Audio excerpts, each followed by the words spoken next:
Good morning guys, problem solver में आप सबों का स्वागत है। मैं हूं सुरेश सर और आज हम लोग बात करेंगे बेलन के ऊपर। कल के वीडियो में मैंने आपको घन और घनाभ रिलेटेड टॉपिक बताया था।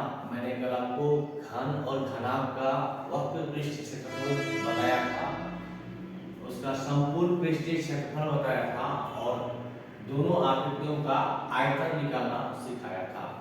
आज के वीडियो में मैं बात करूंगा बेलन के ऊपर। बेलन क्या होता है, लंबवृत्तीय बेलन क्या होता है, बेलन का उदाहरण क्या है प्रैक्टिकल लाइफ में, और बेलन का वक्र पृष्ठ क्षेत्रफल कैसे निकालते हैं, बेलन का आयतन कैसे निकालते हैं, बेलन का संपूर्ण पृष्ठीय क्षेत्रफल कैसे निकालते हैं। तो ये सारे फॉर्मूला को मैं ड्राइव करके बताऊंगा और आज भी मैं क्वेश्चन नहीं करूंगा, क्वेश्चन मैं बाद के सेशन में करूंगा।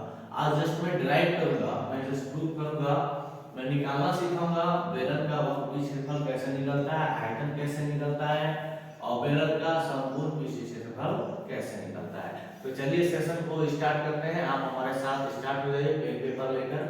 तो चलिए सबसे पहले हम समझते हैं कि बेलन क्या होता है। सबसे पहला क्वेश्चन, बेलन क्या होता है। इंग्लिश में बेलन को सिलेंडर कहते हैं।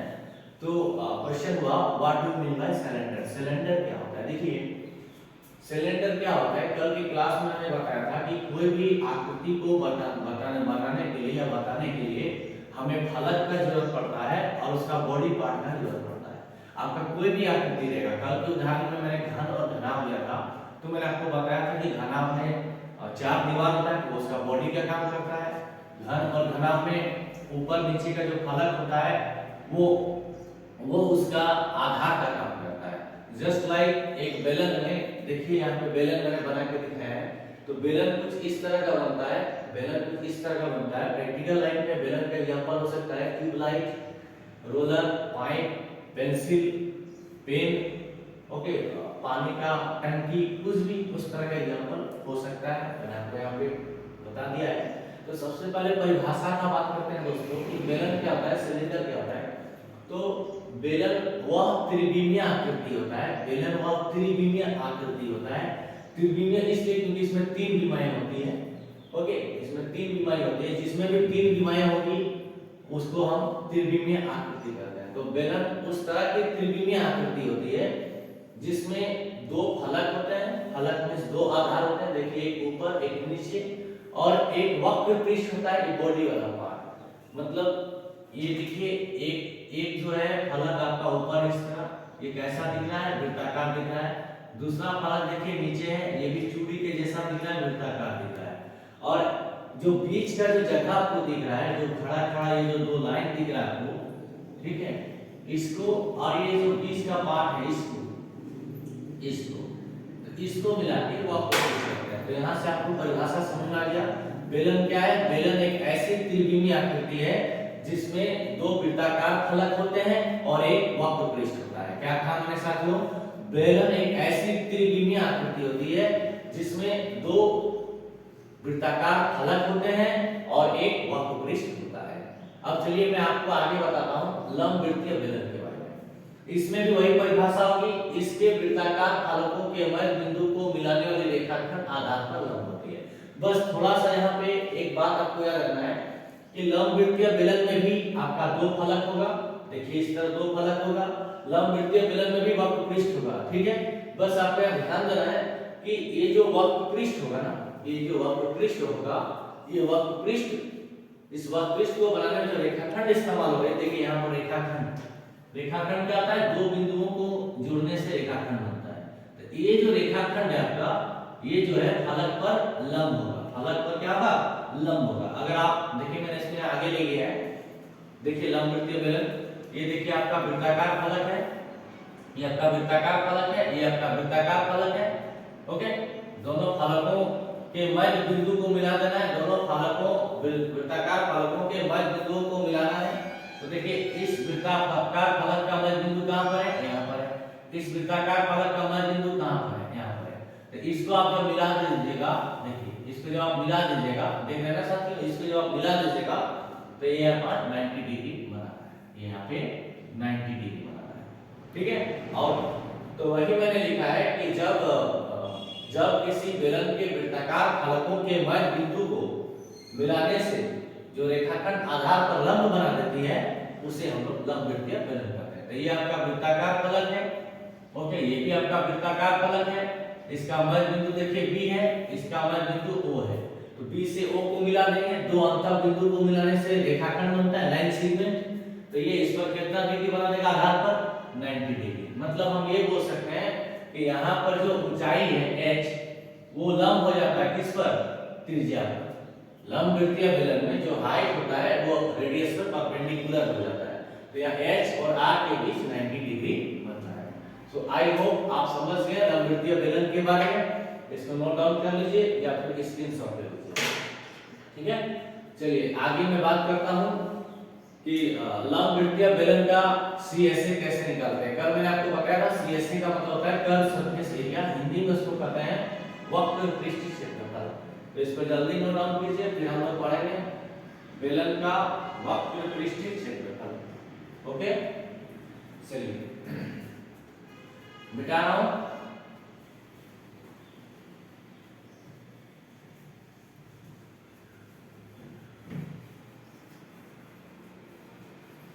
देखिए हम लोग पढ़ेंगे आज बेलन का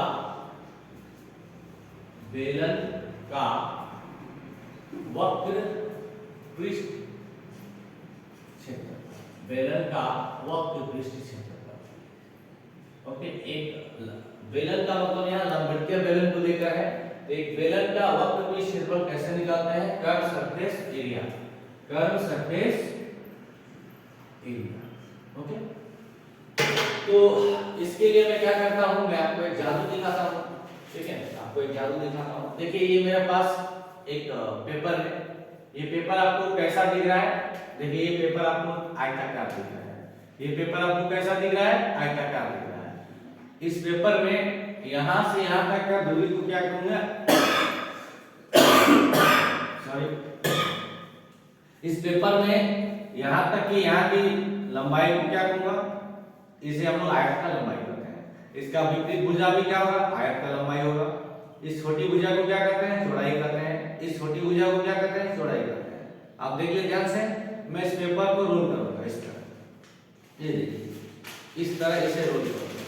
तो ये पहले क्या था दोस्तों, ये पहले था आपका एक आयत, ये आपका क्या था, आयत। जब इसे मैं रोल कर दिया तो ये क्या बन गया, बेलन। देखिए ये आपका बन गया बेलन। तो दोनों केस में तो पेपर वही है ना, पेपर तो चेंज नहीं हुआ।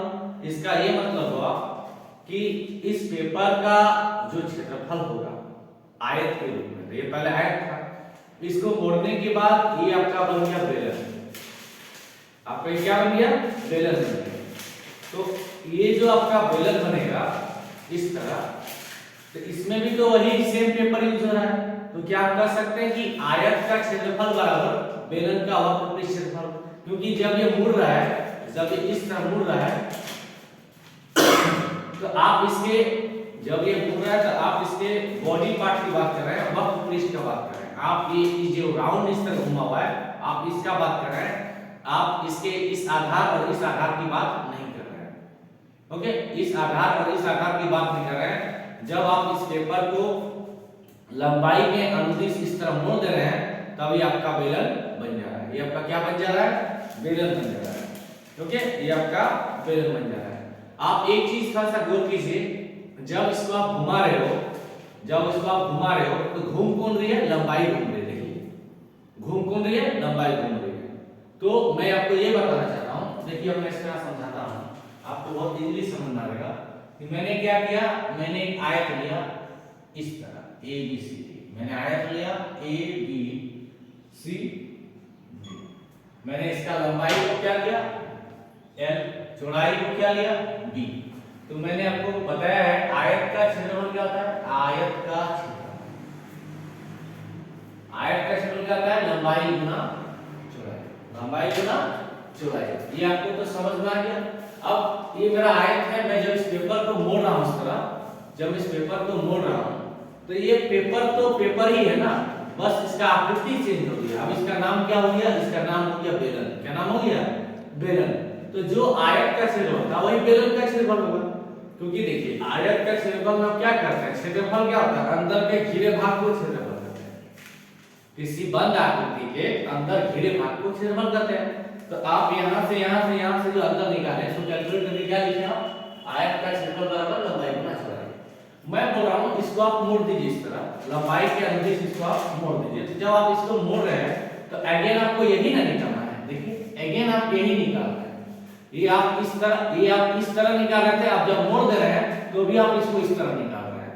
मतलब आप कर्व की बात कर रहे हैं, मुड़े हुए क्षेत्रफल की बात कर रहे हैं। मुड़ा हुआ क्षेत्रफल मतलब होता है गणित में वक्र की क्षेत्रफल, कर्व सरफेस एरिया। तो इसका मतलब ये हुआ कि हम ये लिख सकते हैं, क्या लिख सकते हैं कि आयत का क्षेत्रफल बराबर बेलन का वक्र पृष्ठ क्षेत्रफल, बेलन का वक्र पृष्ठ क्षेत्रफल। ओके, बेलन का वक्र पृष्ठ क्षेत्रफल। अब आप फिर से देखिए, ध्यान से देखिए, मैं कुछ दिखाना चाह रहा हूं।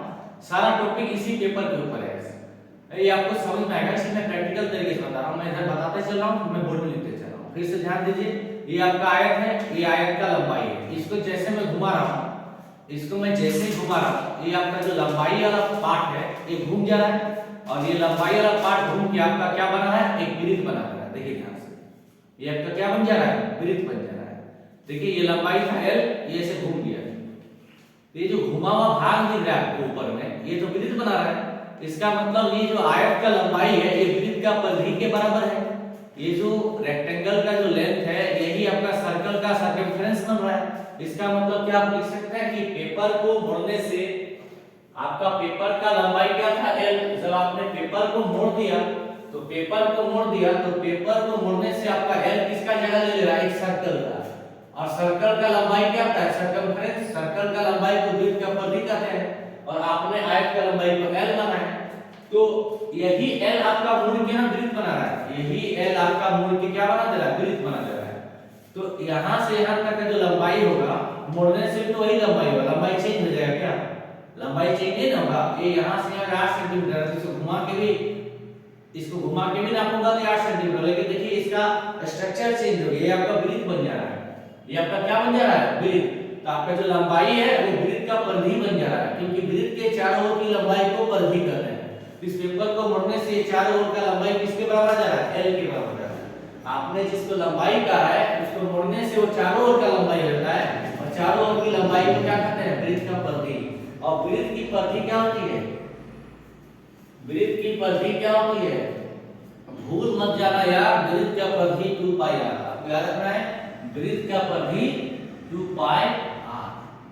अब आप नेक्स्ट इंटरेस्टिंग चीज देखिए, आप पेपर को ऐसे रखे थे, ऐसे मोड़ रहे थे, आप ऐसे मोड़ रहे थे ना, तो ये आयत के केस में आपका क्या था, चौड़ाई था।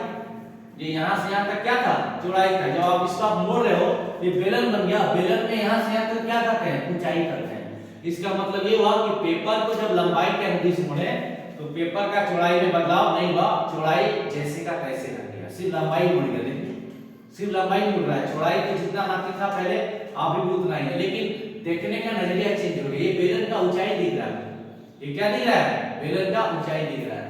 इसका मतलब जो p है वो h का रोल करेगा, किसका रोल करेगा, h का। और ये आपका ड्राइव हो गया 2 पाई r h। तो बेलन का वक्र पृष्ठ क्षेत्रफल होता है 2 पाई r h। बेलन का वक्र पृष्ठ क्षेत्रफल 2 पाई r h। कोई प्रॉब्लम, कोई प्रॉब्लम नहीं। देखिए इसको मैं दूसरे तरीके से भी आपको प्रूव करके बता सकता हूं। दूसरा तरीका देखिए आप, दूसरा तरीका, बेलन का वक्र पृष्ठ क्षेत्रफल। यहां से हमको पता चला कि बेलन का वक्र पृष्ठ क्षेत्रफल किसके बराबर था, आयत का क्षेत्रफल के बराबर था। किसके बराबर था, आयत के क्षेत्रफल के बराबर था। L जो है 2 पाई r का जगह ले लिया था, ओके, और b जो है h की जगह ले लिया था। मान लीजिए आपको अगर और कोई तरीका से सीखना है तो मैं आपको वो भी बता दूंगा। मैं इस पेपर को रख देता हूं, चलिए मैं आपको दूसरे एक सिंपल तरीके से बताता हूं। देखिए आपको निकालना है बेलन का, दिख रहा है ना, वो बेलन का वक्र पृष्ठ क्षेत्रफल। क्या निकालना है, बेलन का वक्र पृष्ठ क्षेत्रफल। देखिए कोई भी 3D फिगर होगा, कोई भी 3D फिगर होगा, त्रिकोणीय आकृति वाला कोई भी आकृति होगा, तो आपको अगर वक्र पृष्ठ क्षेत्रफल निकालना है तो उसका जनरल फॉर्मूला होता है, उसका जनरल फॉर्मूला होता है आधार का परिमाप, आधार का परिमाप, ओके, गुना ऊंचाई। गुना ऊंचाई। कोई भी 3D फिगर होगा उसका आपको कर्व सरफेस एरिया निकालने बोलेगा, तो आप क्या कीजिएगा, बेस का पेरीमीटर निकाल के हाइट से मल्टीप्लाई कर दीजिएगा। ये आपका फार्मूला होता है, जनरल फार्मूला। तो बेलन का वक्र क्षेत्रफल बराबर क्या होगा, आधार का परिमाप गुना ऊंचाई। अब आप बेलन को गौर से देखिए, बेलन का आधार कैसा दिखता है, वृत्ताकार। अभी मैंने आपको बताया था कि बेलन का जो बेस होता है वो फलक जो होता है वो एक सर्किल के जैसा दिखता है। तो आधार का परिमाप मतलब क्या, वृत्त का परिमाप या वृत्त का परिधि। अब वृत्त का परिधि क्या होता है, 2 पाई r। क्या होता है, 2 पाई r। और इस बेलन का ऊंचाई को हमने क्या माना है, h। तो 2 पाई r गुना h। तो ये रिजल्ट क्या किया, 2 पाई r h। दोनों तरीका से देखिए सेम फार्मूला है, मैंने दोनों तरीके से प्रूव करके बता दिया कि बेलन का वक्र क्षेत्रफल होता है 2 पाई r h। इसका जल्द से स्क्रीनशॉट ले लीजिए, फिर मैं आगे बढ़ूंगा। मैं बात करता हूं बेलन का संपूर्ण पृष्ठ क्षेत्रफल कैसे निकालते हैं। इसको मैं मिटा रहा हूं, ठीक है। बेलन का संपूर्ण पृष्ठ क्षेत्रफल कैसे निकालते हैं,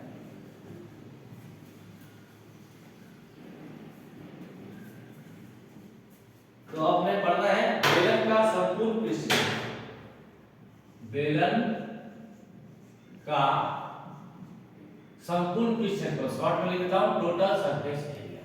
बेलन का संपूर्ण पृष्ठ क्षेत्रफल, ओके, बेलन का संपूर्ण पृष्ठ क्षेत्रफल। तो देखिए संपूर्ण पृष्ठ क्षेत्रफल किसी का कैसे मिलता है, तो मैंने बताया था किसी भी चीज का संपूर्ण निकालना हो तो आप पहले वक्र पृष्ठ क्षेत्रफल निकालिए। आप पहले वक्र पृष्ठ क्षेत्रफल निकालिए। जैसे घनाभ में मैंने बताया था आपको, घनाभ का अगर संपूर्ण पृष्ठ क्षेत्रफल निकालना है तो घनाभ में 4 दीवार होता है, आगे पीछे, ओके, दाएं बाएं, ये 4 दीवार का क्षेत्रफल निकालिए। उसके बाद 2 आधार होता है ऊपर नीचे, उसका क्षेत्रफल निकालिए, सबको जोड़ दीजिए। तो ये भी आपका जनरल तरीका है, किसी भी चीज का आपको टीएसए निकालना होगा, संपूर्ण पृष्ठ क्षेत्रफल निकालना होगा, तो आप पहले वक्र पृष्ठ क्षेत्रफल निकालिए, फिर आधार का क्षेत्रफल निकालिए और जोड़ दीजिए।